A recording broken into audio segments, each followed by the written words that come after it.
Hey guys, welcome back to Simple Details. I'm Chris, the technician here, and behind me we have this Lamborghini Huracán EVO Spyder that we're getting ready to do a VF Engineering Supercharger kit. It is the VF800 kit. It should bring the car to somewhere around 830 horsepower. Now, because it is a Spyder and it is the VF Engineering 800 kit, it does require a fuel pump upgrade.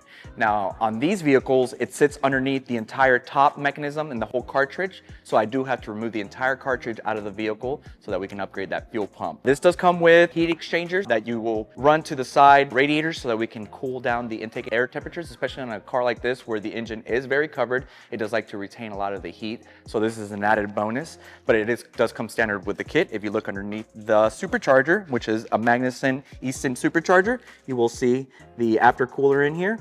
And then they do include, which is really nice, they include all the tensioners, a new pulley system, new belts, convert over to a 2-belt system because there is one belt that will just drive the alternator. It does come with all the coolant hoses that you will need to run for that heat exchanger in the aftercooler.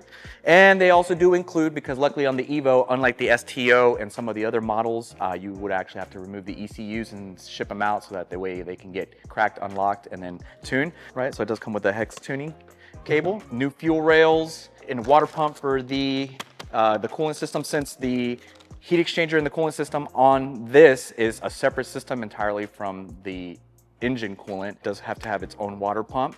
We've got relays and such, right, for that water pump, all the wiring for the fuel pump, which the fuel pump is over here, right? So we will have to upgrade that. We also have to reroute the evap and PCV lines that go underneath the supercharger.